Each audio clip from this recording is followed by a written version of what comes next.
lights go out and I can't be saved. Tides that I try to swim against have brought me down upon my knees. Oh, I beg and plead, singing.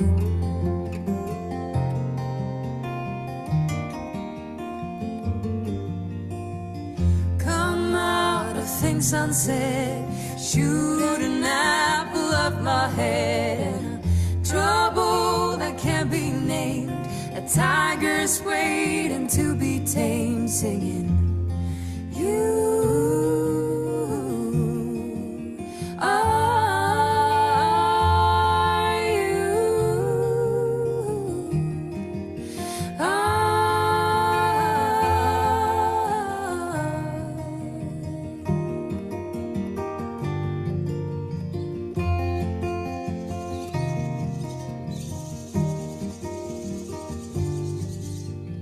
Confusion never stops, closing walls and ticking clocks. Gonna come back and take you home. I could not stop, that you now know. Come out upon my seas, curse missed opportunities. Am I a part of the cure, or am I part of the disease? Singing. You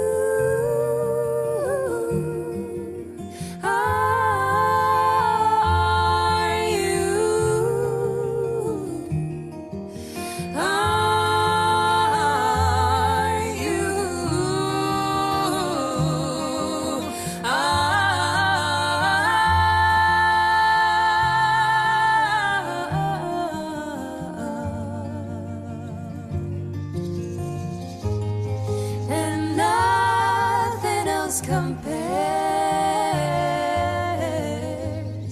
and nothing else compares,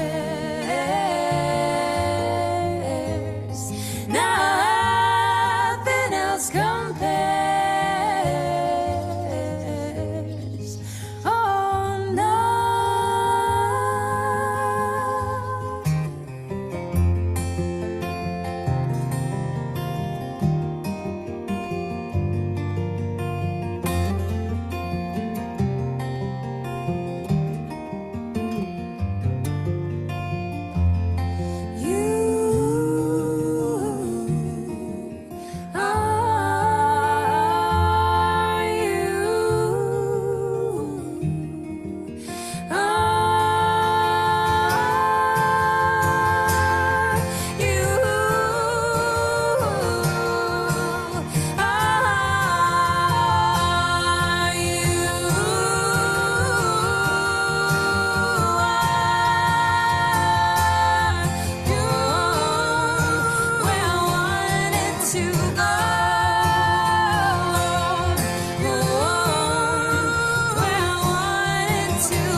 Welcome, everyone, to our consideration of the winter solstice, December 21st. The circling path of time brings us once again to reflect back on the turning of the wheel and to set a course for the next great turn. We form part of an endless chain of consciousness. Each link in this chain holds a place in the cosmos that can never come into existence, nor will ever go out of existence. In this sea of lives or monads we move in, we have been with us since the beginning of our cycle of manifestation and before. These same intelligences will be with us till the end of this great cycle. And as the song indicated, there is no separateness. And each of these lives and each of us connect with and carry the impressions that we give them. And in that light, We will begin our invocation of the Gayatra by Roshni.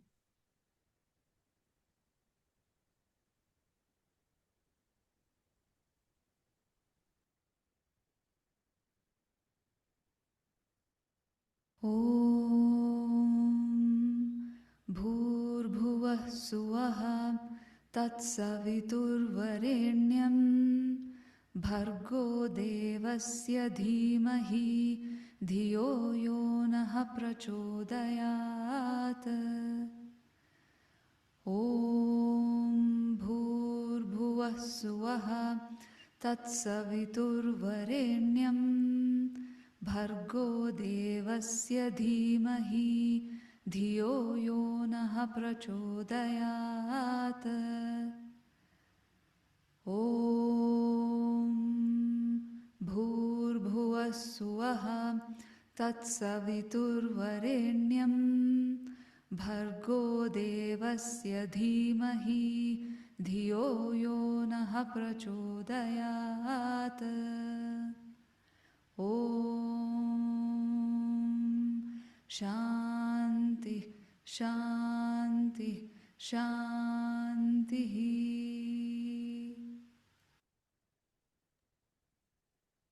Gayatra is from the ancient Sanskrit. It is dedicated to the divine light of the sun and the light within each one of us, to awaken to the wisdom of that light and to guide the mind towards a truer realization of the self. Next, we will have the Hymn of the Sun by Monica, read by Monica.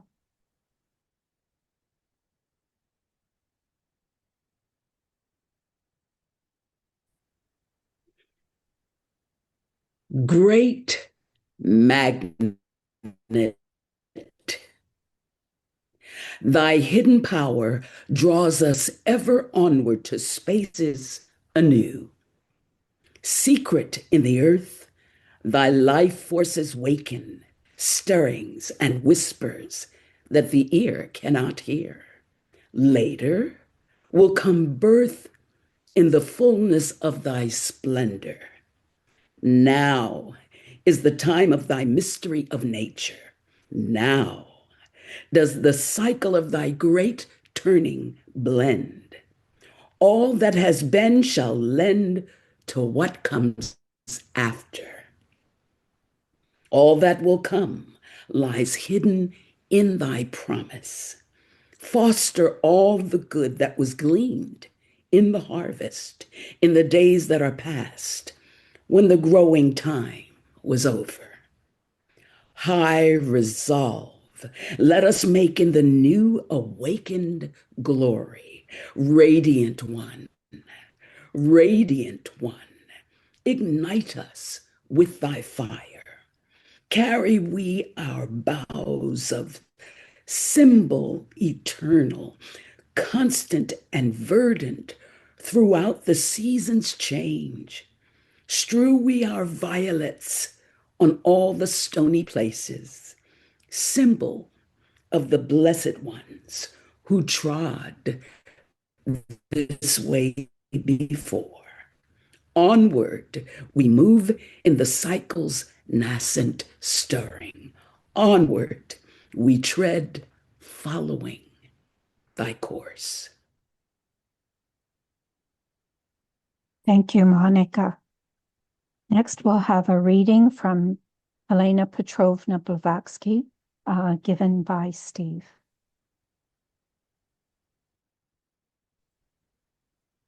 The law of cycles, the eternity of the universe in toto, as a boundless plane, periodically the playground of numberless universes, incessantly manifesting and disappearing, called the manifesting stars, and the sparks of eternity.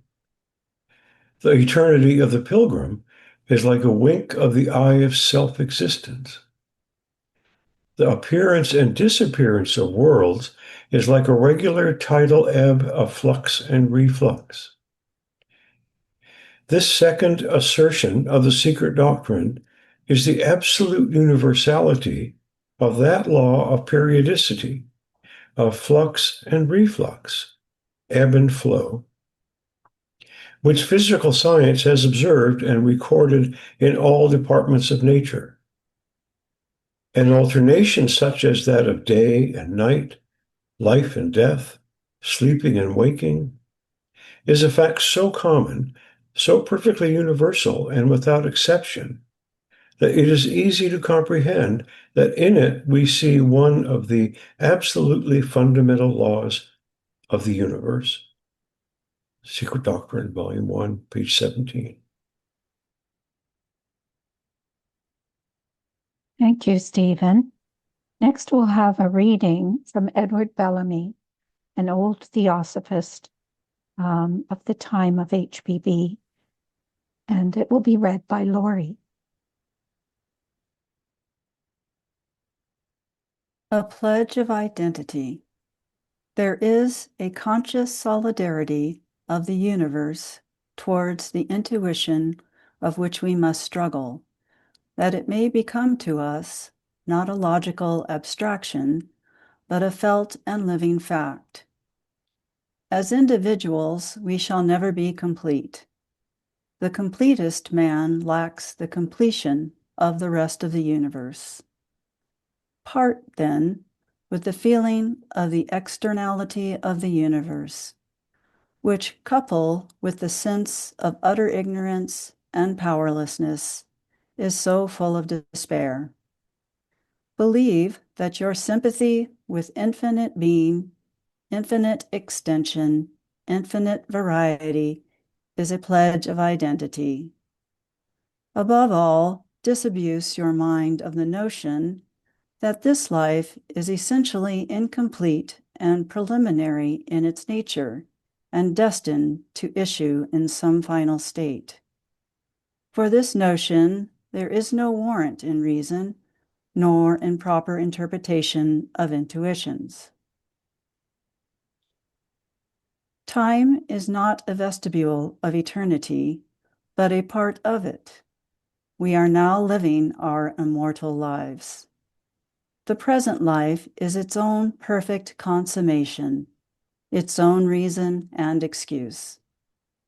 The life of infinite range that our intuitions promise us lies even now open round about us.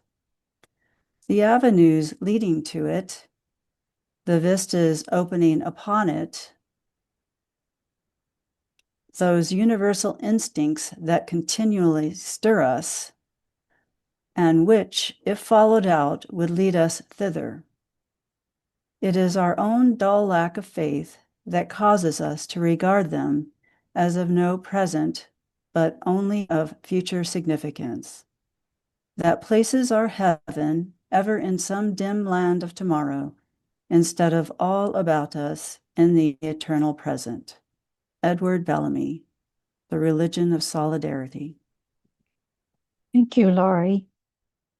This pledge of identity is like a commitment to the wisdom religion, which is the knowledge that is within all beings. We'll have a talk now on the meaning of the solstice by Jerry. Greetings, everybody. So happy that you could join us today. The large is mirrored in the small, the universal by the particular, and the macrocosm is reflected in the microcosm. This is the way of nature, the radical unity of life, which is such an important teaching emphasized in the Secret Doctrine, is put before our eyes and minds at every turn in life. And so it is with the seasons and the mighty flow of cycles within which we live. The fathomless cycles of evolution and involution, manvantara and pralaya, this cosmic breathing into and out of manifestation, is mirrored in the yearly cycle.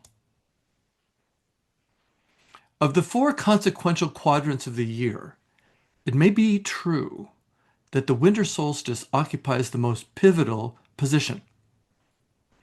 As daylight recedes in length, every day shortens by increments from the fall equinox.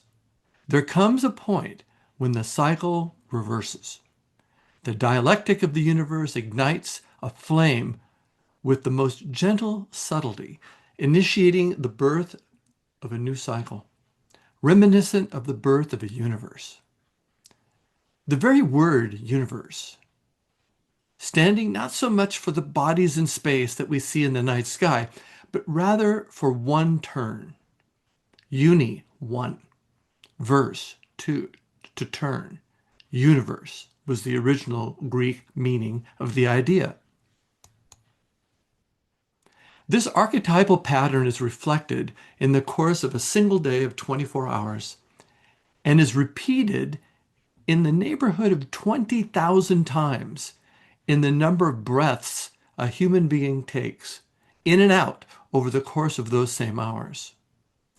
You see, as our teachers keep reminding us, we live in an allegorical world, surrounded by symbols and clues, hints and suggestions of the divine within and without us.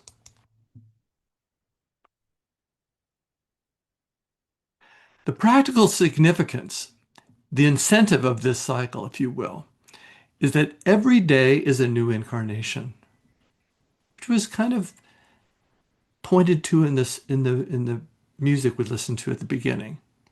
It's a chance to start over, to start anew, to endeavor to move towards to light, march towards the spiritual sun, if you will.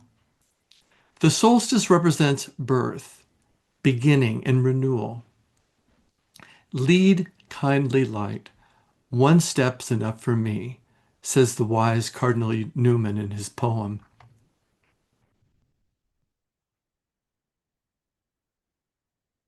Lightheartedly, it can be seen as Mother Nature's mulligan, a chance to try again after flubbing the first try. If seen properly, there's a bit of humor in all of this. We human beings can envision the ideal, feel its presence, imagine its possibilities, but we fall short. We just can't seem to grab the gold ring while going around the carousel. So we're given another try, and another, and another, and another. Is it an exercise in futility? Of course not. Because it is an exercise in growth, learning, and improvement, and you might say experimentation. Evolution marches on incrementally, little by little, like the tree. If it be true that we are beings of infinite potential rather than cowering sinners, then that potential can never be fully realized. But the point is to try. The world needs us to try. Can there ever be enough love and compassion in the world? No. Can there ever be enough patience and civility? Of course not. But there should be more. And this new trip around the sun that we are about to embark upon tomorrow provides us with just that opportunity.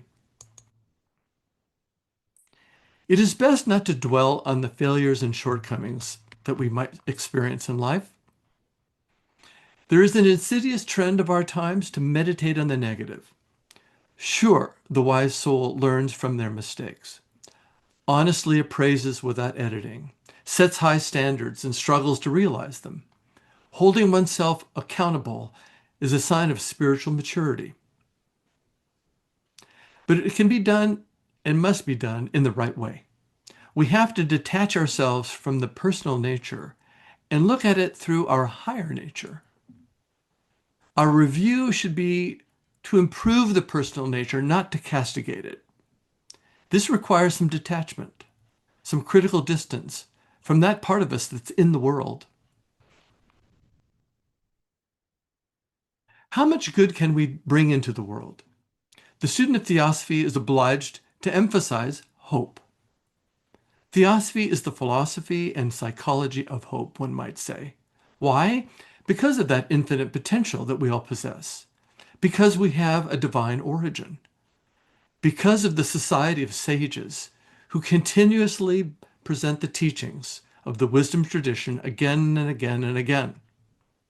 As Shelley says in his inspiring poem, Prometheus Unbound, to hope till hope creates from its own wreck the thing that it contemplates. There is an illusion, and perhaps even a slight degree of vanity, in thinking that our times are harder or coarser than other times. For a select group, or even nation, it may be true, but collectively it is not. Life is hard inherently. This is an important lesson that needs to be taught to children. Life is full of challenges, setbacks, and disappointments. The world is on fire, according to the Buddha, because we cling to things that are constantly changing. Therefore, the art of living requires wisdom, insight, courage, perseverance, and sacrifice. Theosophy is divine wisdom. It is the wisdom we need to steer our ships through the difficult waters of life. It is the wisdom humanity hungers for unconsciously. It is the wisdom we students of Theosophy aspire to. We share this wisdom by living it, and not by preaching or by shouting it from the rooftops. If our lives are animated by universal principles, through a recognition that we do not have a soul, but rather that each one of us is a soul, independent of all conditions, it will stoke the flame of our fellow man's aspirations. It has always been that way. The example set by the noble parent inspires the child to do likewise. The generosity of an unconditional friend provokes the desire to reciprocate. The curiosity of the young child awakens the sleepy mind of the adult. Example is the great provocateur. Let us make this year the best one yet in our endeavors to live for and as the self of all creatures. And let me complete this short talk with this wonderful and beautiful quotation from the Voice of the Silence that reads, "The light from the one Master, the one unfading golden light of spirit, shoots its effulgent beams on the disciple from the very first. Its rays thread through the thick, dark clouds of matter." Thank you very much. Thank you, Jerry. So, with the inspiration that Jerry gave us, we will be able to make our own resolve for the new year. And instead of thinking about what we're going to do or not do, maybe we can consider that we can reflect the light, the same light that has been held up for us by the great teachers, that we too can lift a little of the weight from the hearts and minds of our humanity. So thank you again, Jerry. We will have our next talk. This talk is the final talk of the year.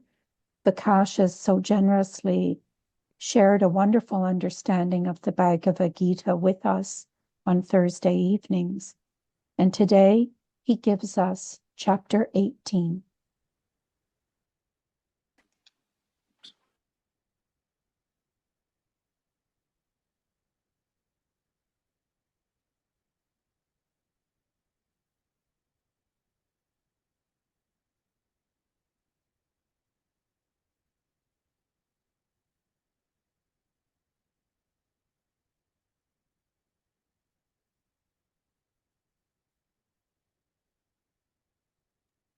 Have you got the sound on, Bakash? We don't hear.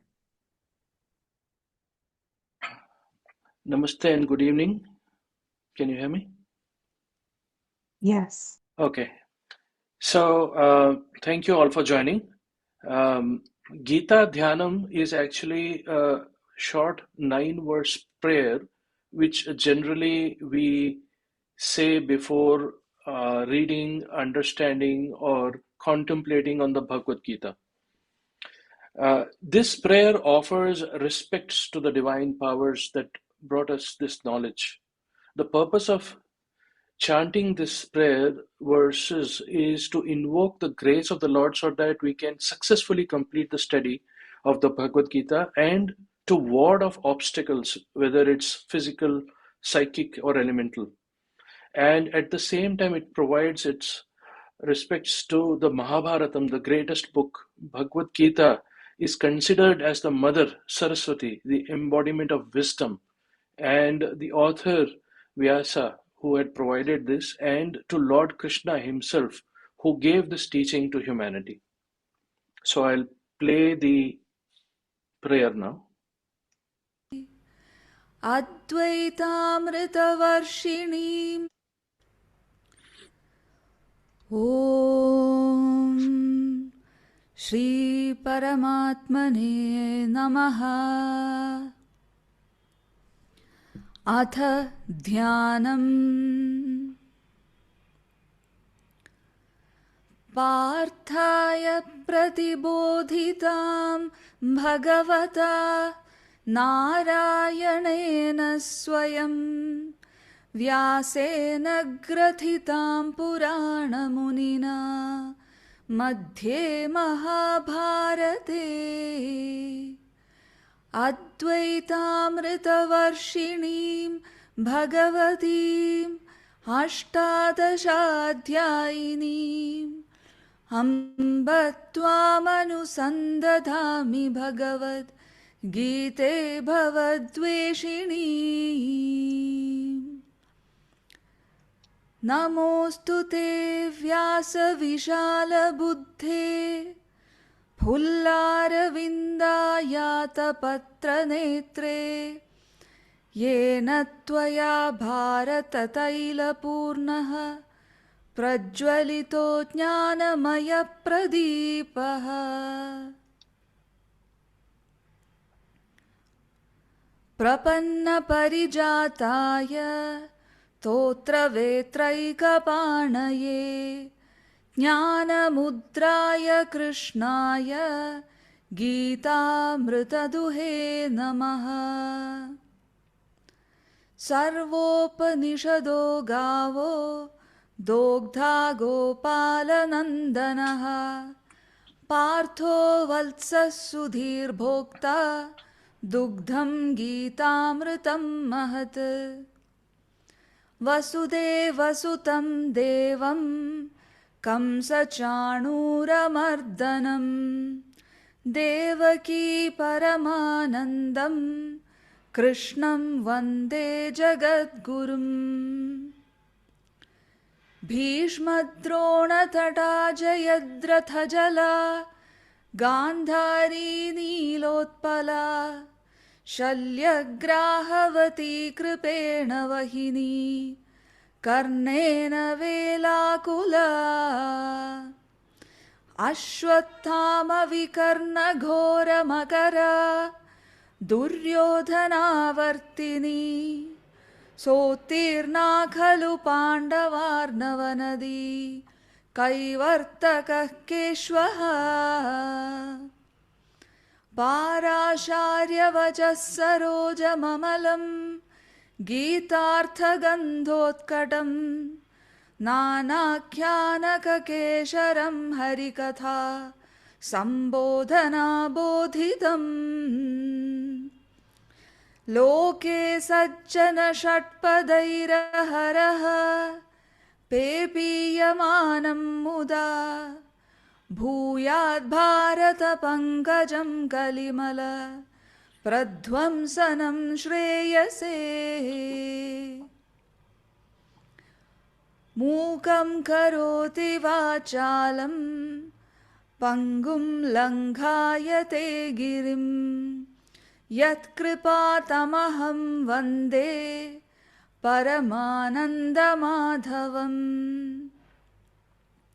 Yam Brahma Varunendra Rudra Marutaha Stuvanti Divyaistavayir Vedai Sanga Padakramopanishadair Gayanti Yam Samagaha Dhyanavasthita Tadgatena Manasa Pashyanti Yam Yogino यस्यान्तं न विदुः सुरासुरगणा देवाय तस्मै नमः.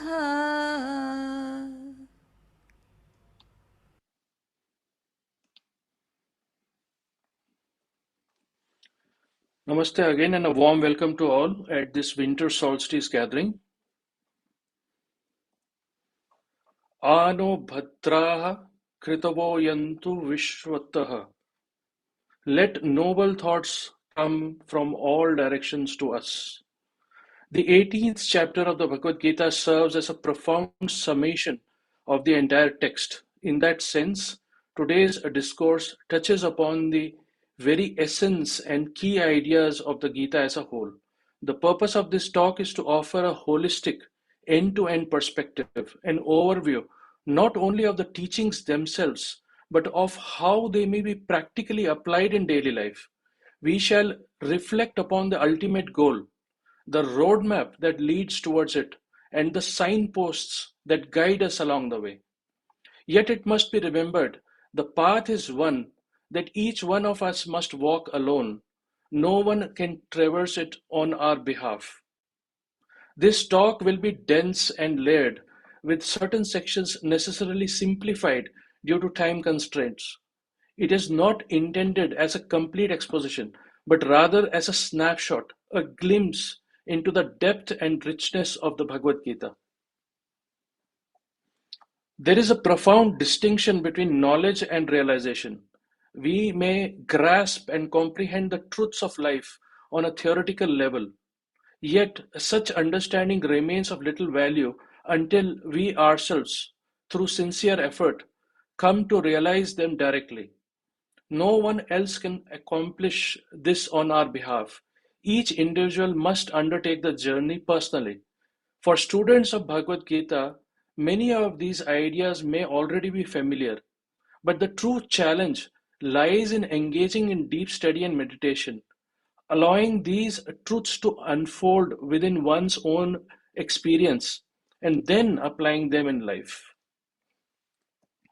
The following are few seed ideas from the Bhagavad Gita, truths that must be realized and woven into the very fabric of our soul's memory. In this way, across lifetimes, we may consciously build upon the foundation of these realizations, allowing them to guide and shape our journey ever onwards. All of humanity is ceaselessly engaged in the pursuit of happiness, whether through the fleeting allure of sensual pleasures or the subtle quest for mental peace and bliss, ever running after comfort and delight. Even in the simple unconscious act of breathing, were it not accompanied by a trace of pleasure, we would not breathe at all. Yet, this very search becomes the seed of sorrow, for whatever brings happiness is impermanent.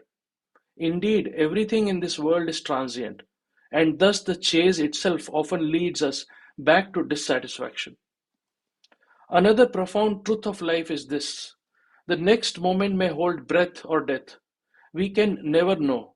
Yet, despite this reality, we often forget and live as though tomorrow is assured, imagining that death will arrive at some distant time, and thus dismissing the need to reflect upon it now. Never in the history of mankind has a newborn entered the world with laughter or smile. The very first act of a child upon birth is to cry. Each time we take birth in human form, we endure nearly 9 months within the mother's womb, immersed in fluids, confined, and undergoing a silent struggle. From the very beginning, life is marked by suffering. Throughout the entire cycle of life, from birth to death, we encounter a succession of joys and sorrows, both physical and mental.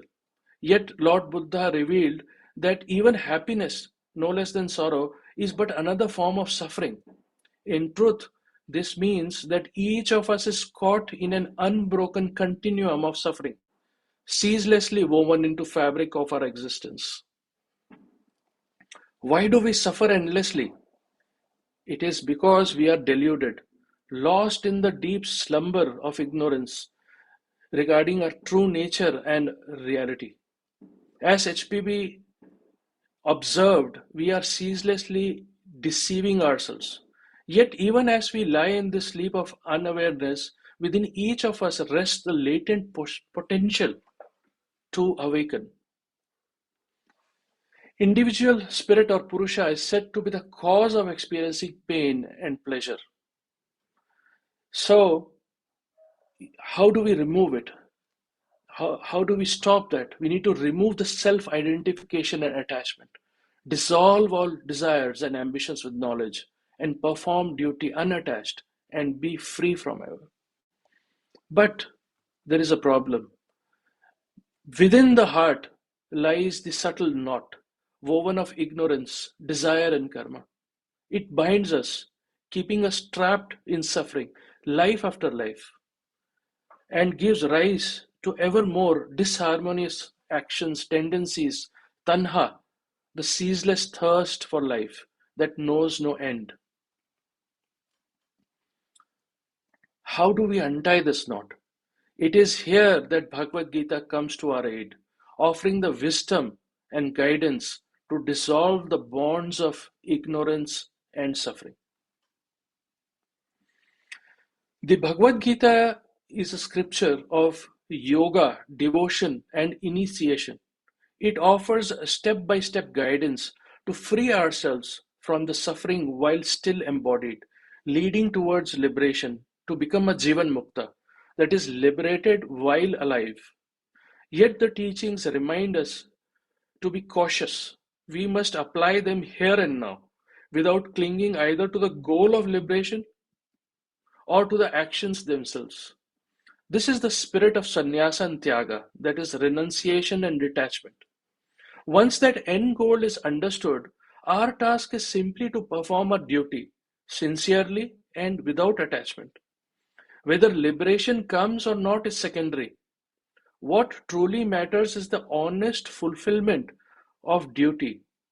In truth, you have no higher duty than to realize the self in this very birth.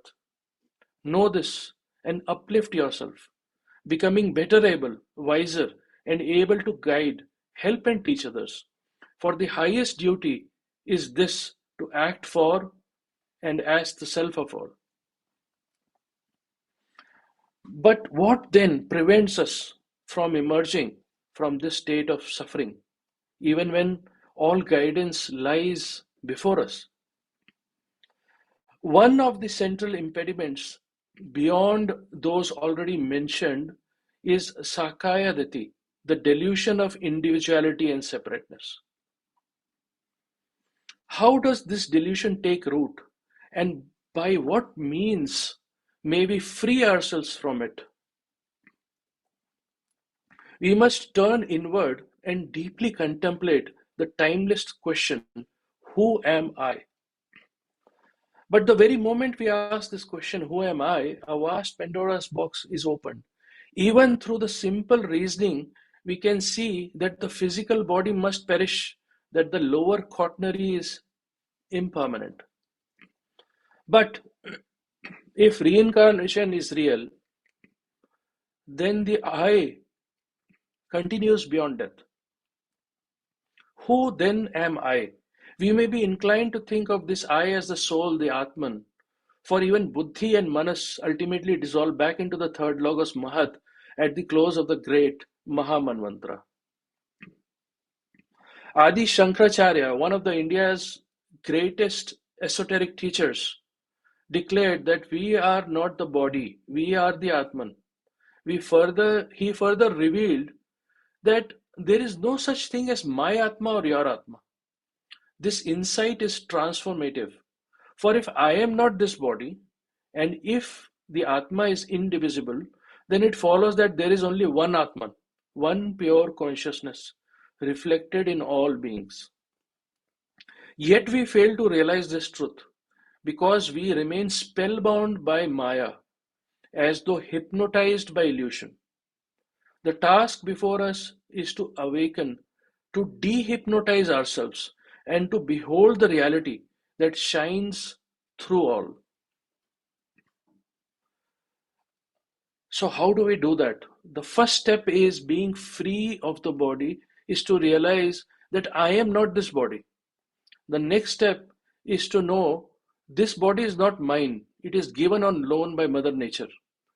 And the third and final step is to know that there is in fact no body. It's just an idea which we think is real.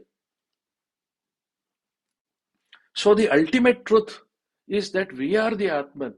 We were in fact never born, and hence we shall never die. We are pure consciousness, the witness consciousness. And this should be the basis of all our thoughts, speech, and action. Another way to understand this is the realization that we are none of our bodies, and this is of utmost importance. Here we see successive layers of Prakriti, each one an upadhi, a body, a sheath, a field, a kshetra, in which experience unfolds. In every layer, the false sense of I arises, woven from the threads of gunas and skandhas. Within the mental body, these skandhas crystallize as subtle mental deposits, shaping the self-reproductive patterns of thought and memory. Yet all these upadhis function only by borrowing the radiance of the Atma, the substratum, the witness, the kshetrajna. Without that light, no perception is possible. None of the sheaths or the bodies or koshas will function. The essential truth, therefore, is this: we are not these bodies. We are the witness, untouched by the play of Prakriti. This realization marks the first step, the first turning point, a vital and transformative turning point on the path. The realization of this truth brings a profound stillness to the heart, a sense of inner deadness that leaves behind a lasting impression of the unreality of all that is seen and felt by the self. This awakening precedes the soul's thirst to seek the real, the ultimate truth. The intensity of this longing may differ for each of us, yet it inevitably arises once the realization dawns. Even in the smallest measure, when we truly understand that we are not the body, we enter a further state of disquiet, a passage into a no man's land, an unknown territory where the familiar dissolves and the quest for the eternal begins. But the delusion still continues.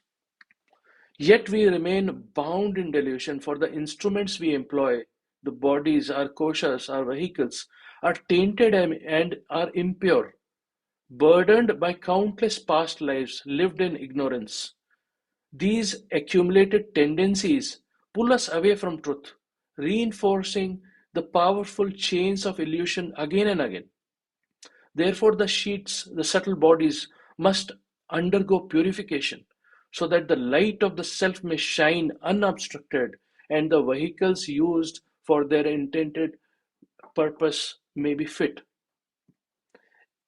At the level of Atma, there are no gunas, yet Prakriti is sevenfold, and at each stage, from subtle to gross, the gunas manifest. The first differentiation of Prakriti, where the light of Atman shines, is Buddhi, followed by Manas. But as the gunas intensify and the skandhas accumulate within the upadhi, the pure radiance of Atman becomes increasingly distorted. Gunas in each sheath, that is, each kind or differentiated level of Prakriti, propel thoughts, actions accordingly, unless we rise above them and take charge. Cleaning purification of the skandhas leads to the light of Atman to shine forth and through the upadhi without getting distorted. But the gunas also need to be addressed. Purification of skandhas is not merely a cleansing of tendencies, it is the unveiling of the self by replacing old skandhas with new and depolarizing the old. When the veils are thinned, the light of Atman shines undistorted, through the upadhi, revealing the innate radiance. Yet the gunas, like the subtle threads of Prakriti, must also be transcended. For as long as they exist, they bind perception. The eternal light is refracted into multiplicity. True realization lies not only in purification, but in rising beyond and above the play of gunas, where the self is seen as it truly is, unchanging, indivisible, free, and omnipresent.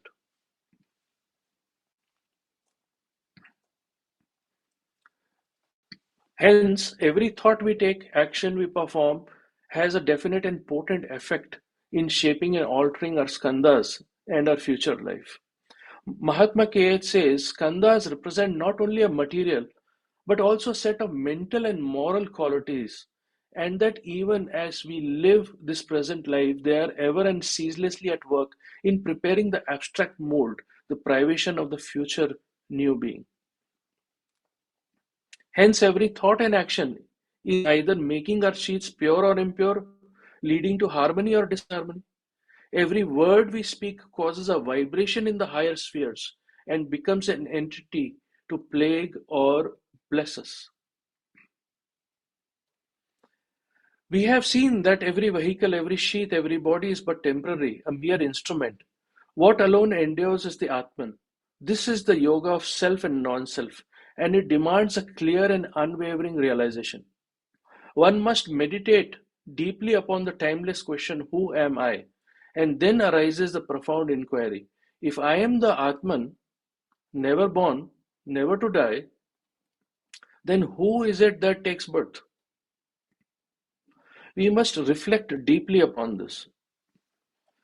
It is the mind that experiences the entirety of life. All realizations are carried forward, stored across life's time within the Karana Sharira, also known as the Sutratma. In truth, everything unfolds only within the mind. Just as the mind projects dreams in sleep, so too does it project the so-called waking state, which is itself but another dream. When the projections, the vrittis of the mind, cease or subside, one enters Shushupti, the state of deep sleep. Yet beyond waking, dreaming, and deep sleep lies the substratum in which all these states arise and dissolve. That eternal ground is Turiya the fourth, the state of Atman, the witness, the reality beyond all appearances. We must inquire deeply and try to understand how does the sense of I arise. But before attempting to answer that question, let us turn to an analogy. Imagine a dark room, its walls, ceilings, floor covered in non-reflective black paint, with no object within the room. Even if a source of light is present, nothing can be seen. Only when an object with a reflective surface is introduced does the light and the object reveal itself. Also, let us consider a profound allegory of the Mundaka Upanishad. Upon the sacred tree of existence dwell two birds. The eternal wise bird sits upon the upper branch, radiant with a halo of light, serene and unmoving. From its presence, a projection arises again and again, life after life, manifesting as the lower bird. This lower bird forgets of its source, becomes absorbed in the red fruits of desire. It flits restlessly from branch to branch, tasting pleasure and pain, bound to the cycle of birth and death. Yet one day, weary of its wandering, the lower bird lifts its gaze upward. Beholding the luminous companion above, it ceases to feed upon the fruits of craving. With effort and aspiration, it ascends, drawing nearer to the upper branch, until at last it merges into the wise bird, discovering that the two were never truly separate, but one self all along. Here we discern the twofold nature of the mind. The higher aspect, the Buddhi Manasik, is akin to the eternal wise bird, serene, luminous, and ever aware. The lower aspect, the Kama Manasing, mirrors the restless bird, ever chasing the red fruits of desire. Between these two lies the bridge, the Antakarna, the subtle link that unites the higher and the lower, the very passageway of consciousness. Think of this Antakarana, this mind, as the dark room we have just spoken of. It is the kshetra, the field, where thoughts arise, live for a moment, and then dissolve. Each thought is but an object in this field, and with its arising comes Maya, the veil of illusion. Yet the mind itself perceives nothing without the light of the Atman.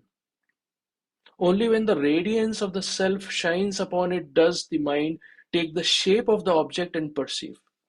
But here a subtle distortion occurs. The reflected light gives rise to the false notion of I. Thus we say, I see, I think, I understand. This reflected light is called the Jivatman. Desires too are such objects, ceaselessly arising, binding the mind in delusion. Let us note, however, that perception in the mind is conditioned by its quality, shaped by the gunas and skandhas that dwell within it.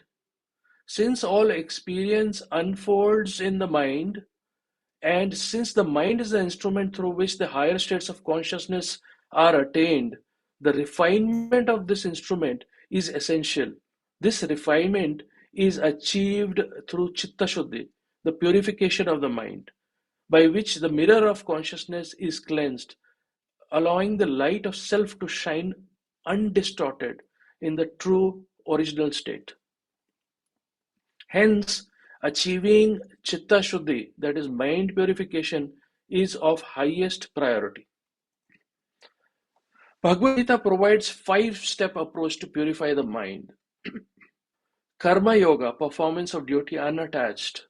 Realization of Paravairagya, dwelling constantly on the higher self. Bhakti Yoga and Sattvic food, wherein the 5th aspect of food builds our mind. So if the food is pure and Sattvic, the mind becomes pure and Sattvic. B.P. Wadia provides this important quote. In the present cycle, our minds are separated from compassion and our ethical impulses are prompted more by our psychic than by our spiritual nature.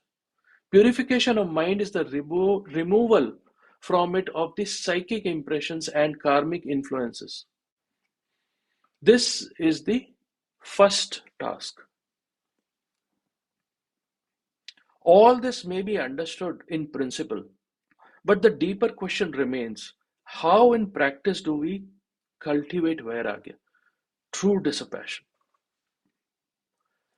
There are 4 progressive stages known as Apara, the relative forms, yet beyond them lies the supreme state, Paravairagya, the highest realization. The journey begins with the disengagement of senses from action, freedom from attachment to experience. Next arises the restraint of desire, born of knowledge and contemplation of the impermanence of all things. Third stage is stilling of the mind, directing it steadily, continuously towards the higher thoughts. The fourth is the complete liberation from cravings and desires through wisdom attained. These 4 constitute the Apara level, the preparatory stages of dissipation. When these are mastered, one ascends to Paravairagya, a state where even thoughts themselves no longer bind. Here one observes thoughts as they arise, renounces them at will, and discards the unnecessary. At last one perceives the subtle interval between the silent gaps between the thoughts. In this state, one becomes a renouncer not merely of objects but of thoughts itself. Such realization is no small attainment. It demands immense effort, perhaps across many lifetimes, yet it is the path by which the mind is purified. The realization of Paravairagya marks the second great turning point upon the path. When this state is fully attained, dissipation ripens into boundless compassion. For in transcending attachment, the heart awakens to the suffering of all beings. and the self, free from craving, flows naturally into universal love. How to develop bhakti? Here we see the preconditions and qualifications for treading the path of bhakti. Without these foundations, the journey is in vain, for the desired fruits of devotion cannot be attained. Only when the heart and mind are appropriately prepared does the path of bhakti unfold into true promise, surrender to the divine through love and compassion. And then, once the necessary preconditions have been fulfilled, we begin to walk upon the path of bhakti. We encounter 9 progressive stages.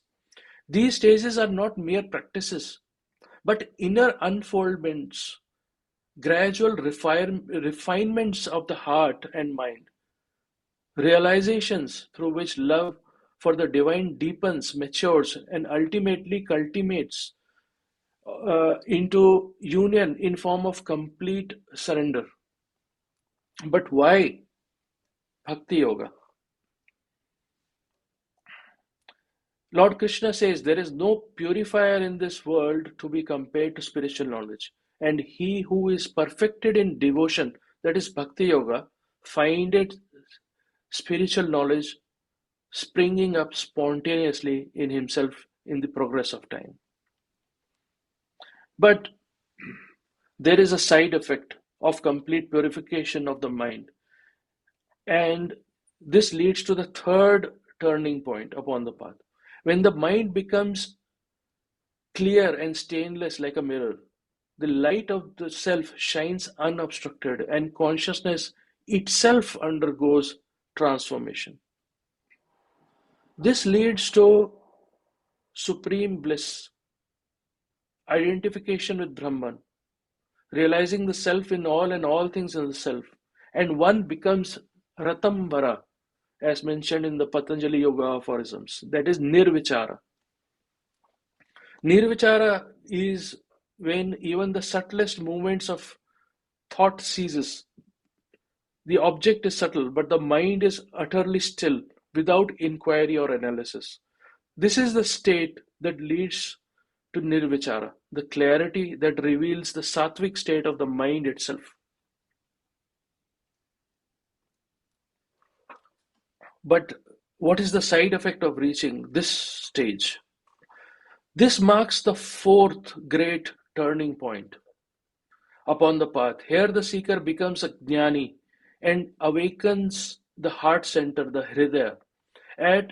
As this center is activated, both the physical and the astral bodies fall into trance, and the disciple abides in the karana sharira, the causal body. From this state arises complete compassion, for the heart overflows with peace and bliss. It is here that the first initiation takes place. The current of energy flowing from the heart expands in volume and force, deepens with every step of devotion and self-renunciation. The disciple discovers that true knowledge is inseparable from compassion, and that the awakened heart is both the gateway and the ground of liberation. Here we discern that the Karana Sharira is none other than Buddhi itself, the luminous faculty of higher wisdom. Thus the aspirant, in his inner ascent, abides in the Karana Upadhi, that is the causal sheath, wherein the wisdom of the self begins to shine forth. To dwell in this state is to live in the subtle ground of consciousness, beyond the turbulence of mind, rooted in the clarity of the pure wisdom. He becomes a jnani, and the state of jnani is as follows. He realizes he is none of his bodies. He has first-hand experience of oneness with nature, comes out of the delusion of separateness, assumes the witness position. There is no impact by Maya. He realizes he is not the doer and reaches the heights of Karma Yoga, Vairagya, Bhakti Yoga, and Raja Yoga. And mind purification with purification of other sheaths is accomplished. That's when we can say that he is able to attune his heart and mind to the great mind and heart of all mankind. The Jnani remains established in the highest thought of the attributeless by identifying the self with that. Now, we cannot achieve this chitta shuddhi or mind purification from day one. Hence, in this journey, we have to perform Raja Yoga and Jnana Yoga, which is propelled by Bhakti Yoga, based on the foundation of Karma Yoga. Hence, all the yogas need to be practiced simultaneously. Next, the disciple becomes a Gunatita, that is, rises above the gunas. He also becomes a Sthita Prajna by forsaking every desire, having equal mindedness, control over senses, absence of personality, having inner peace, and confirmed in spiritual knowledge. The next stage leads to complete surrender to the higher self, wherein there is full reliance on the higher self, complete trust on the law of karma to accept whatever happens, good or bad, as the blessing of the Lord, and complete identification and harmony with the higher self. This leads to the second initiation, wherein the physical body and other bodies are purified, and his astral body becomes a perfect mirror reflecting the one life. He becomes passion proof. Spiritual will is activated, and the personal self is killed, and the astral is reduced to a cipher. Astral cosmic center becomes Tejasa, as mentioned in Mandukya, and higher Kundalini is activated. Third initiation takes place. Now he finds that all the 6 great Shaktis which are developed in him are but manifestation of the one self, the divine life. When all the sounds, portals, and paramitas are aligned to that frequency in us, then we have the 6 forces also aligned. Hence, we finally attune ourselves with the whole and become one with the all. The next stage, this 4th stage, may be considered a prelude to a minor reflection of the final and 7th stage of initiation, in which the individual must undergo through the trial of identification with all the spheres of being. To complete the full initiatory cycle, therefore, demands the awakening and strengthening of all 7 human principles. The candidate must have so tuned his 7-stringed lyre, so energized it with spiritual harmony, that it will vibrate in perfect synchrony with the spiritual essence of the 7 principles or spheres of the cosmos. Here his frequency is in harmony with the music of spheres. In the 5th initiation, the initiate meets his own higher self or the ray. This degree was called by the Greeks Theophany, a word signifying divine appearance or showing forth of a divinity. The 6th initiation was consummated as the inevitable course of events following upon the successful spiritualization of the entire nature. This was called Theopneusty by the Greeks, wherein all the 49 fires are cleansed and become pure and attuned. Then comes the 7th, the last of the degrees of initiation before masterhood or Nirmanakaya is achieved. This initiation usually took place in winter solstice or at the time of winter solstice. It is said in the 7th degree, the neophyte passes the portals of the sun. He becomes, for a passing moment, the wondrous watcher himself. The solar initiation is complete, and then the neophyte dies, and the Hierophant is born. Just to summarize the 3 steps, the 3 higher states in man must be awakened, and the 3 seats of life and activity must be attuned. And how does this happen? Like the voice says, let the fiery power retire into the innermost chamber, and the chamber of the heart and the abode of the world mother. Then from the heart that power shall rise to the 6th, the middle region, and then beyond to the 3rd. So we see everything is happening in the mind itself. The mind itself is the path, the 7-fold path, wherein the paramitas are arising, the portals are there, and Bhagavad Gita provides a step-by-step guidance for the journey. But in this journey, For with every effort of will towards purification and unity with that, one of the lower ray breaks, and the spiritual entity of man is drawn higher and ever higher to the ray that supersedes the first, until from ray to ray the inner man is drawn into the one and the highest being of the parent sun. So we see the one self animates all forms of every kind, that the sustaining power as well as the perceiving power is with each and every form. We all are that one self, one pure consciousness. This is the final truth. But if this is too complicated and confusing, then all we need to do is take life seriously to perform our duties. However, do not take it personally, always be unattached. Lead the life necessary for acquisition of such knowledge and powers, and wisdom will come to you naturally. Thank you. Thank you very much, Vikash.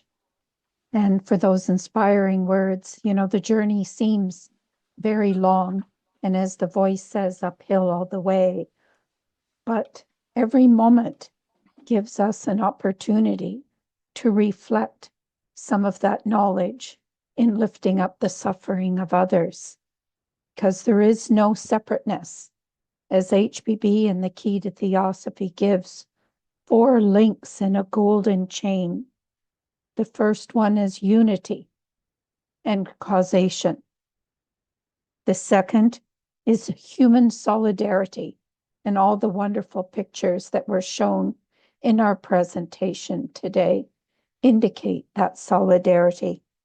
And the third and fourth, of course, are karma and reincarnation, and the cycles that they bring to us so that we can ever continue on that journey that Vikash shared with us. We also would like to thank Roshni.